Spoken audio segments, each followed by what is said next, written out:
सब। और आज मैं अपनी इस वीडियो में बात करूंगा एक बीमारी के बारे में जो अक्सर जो है कोरोना पेशेंट जब रिकवर हो जाते हैं तो हम उनमें देख रहे हैं। आप न्यूज़ चैनल्स में, आपके अखबारों में, न्यूज़पेपर्स में ये चीज़ देख रहे होंगे कि एक बीमारी जो है बहुत तेज़ी से फैली है, वो है ब्लैक फंगस। ये बेसिकली बहुत ज़्यादा लोगों में नहीं होती है, ये बहुत कम लोगों में देखी जाती है, लेकिन ये बहुत ही जानलेवा बीमारी है। इसका जो मोर्टेलिटी रेट है वो हमारा 50% है। अब आप लोग समझ सकते हैं अगर इसका मोर्टेलिटी रेट 50% तो उसका मतलब है कि अगर 100 लोगों को ब्लैक फंगस होता है तो जो 50 लोग हैं उनकी मृत्यु हो जाती है। तो आप लोग समझ सकते हैं कि ब्लैक फंगस कितना खतरनाक है। ब्लैक फंगस को हम म्यूकरमाइकोसिस भी कहते हैं। जो हमारी म्यूकरमाइकोसिस है इसी को ही हम ब्लैक फंगस भी कहते हैं। और जो हमारा ब्लैक फंगस है, अब हम बात करते हैं कि ब्लैक फंगस होता क्यों है। ये ब्लैक फंगस तब होता है जब किसी के इंसान की इम्यूनिटी बहुत ज़्यादा दब जाती है, या किसी का इंसान की जो इम्यूनिटी है वो बहुत सप्रेस हो जाती है, बहुत दब जाती है, तब उसके जो है वो इम्यूनिटी बहुत लो हो जाती है, तो उसके ब्लैक फंगस होता है। तो कोरोना के पेशेंट्स में क्या होता है, जब वो रिकवर हो जाते हैं तो कोरोना के टाइम में उनकी इम्यूनिटी बहुत डाउन हो जाती है। तो जब वो रिकवर हो जाते हैं तो उनकी इम्यूनिटी बहुत लो होती है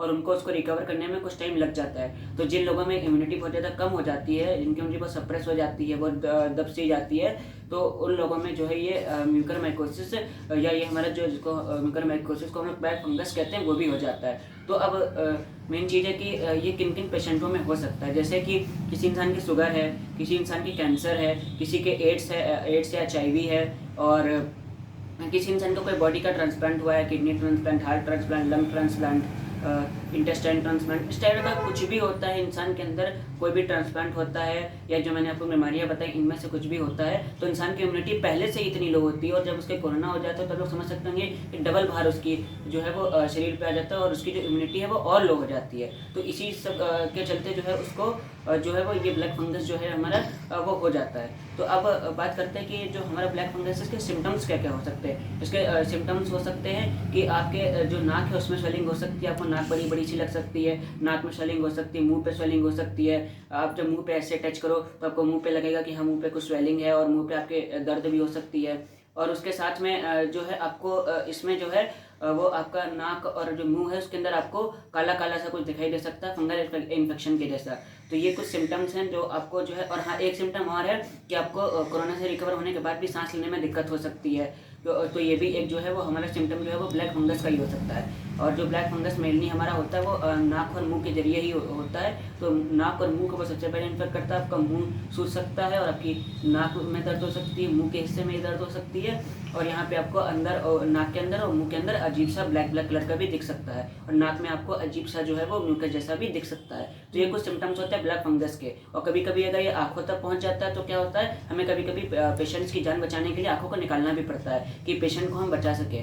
तो अब आप लोग समझ रहे हैं कितनी खतरनाक है। अगर ये आंखों के ऑर्बिट पे इफेक्ट कर जाए तो आंखें निकालनी भी पड़ जाती है, आंखें इतनी बड़ी बड़ी हो जाती हैं, इनफैक्ट कभी कभी इंसान की आंखें खुलती भी नहीं है। आप लोग समझ सकते हैं कितनी खतरनाक बीमारी है। मैं डरा नहीं रहा हूँ, आपको सचेत कर रहा हूँ कि अगर इस टाइप के आपका कोई भी सिम्टम कोविड के बाद होते हैं तो तुरंत अपने किसी अच्छे आई डॉक्टर से जो है वो कंसल्ट करें।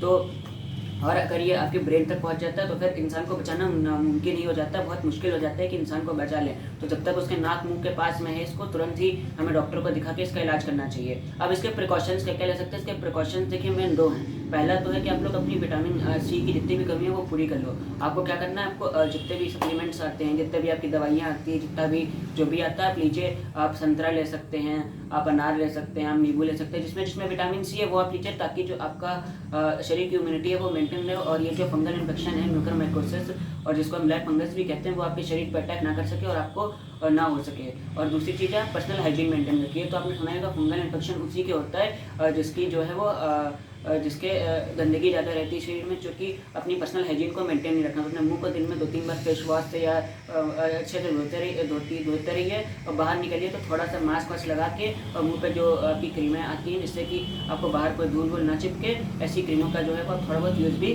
कर सकते हैं। तो अब इसके साथ मैं बात करता हूँ कि आपका ट्रीटमेंट क्या होता है। तो इसमें हम कुछ एंटी फंगल जो है वो मेडिसिन देते हैं, इंजेक्शन के थ्रू जो है वो उसके बॉडी में जो है वो इंजेक्ट की जाती है। लेकिन ये हम तभी कर सकते हैं जब थोड़ा सा अर्ली स्टेज हो, बहुत ज़्यादा देर हो जाती है, जब वो सर पे अटैक करने लगता है तो फिर ये दिक्कत हो जाती है। तो आप लोग समझ सकते हैं कि ये बीमारी कितनी खतरनाक है, और इससे आपको थोड़ी सी बचने की ज़रूरत है। तो अगर आपको वीडियो अच्छी लगी हो तो लाइक करिएगा, और चैनल को सब्सक्राइब करके बेल आइकन को दबा दीजिएगा, और मेरी वीडियोज़ को ऐसे ही शेयर करते रहिए। जय हिंद, जय भारत।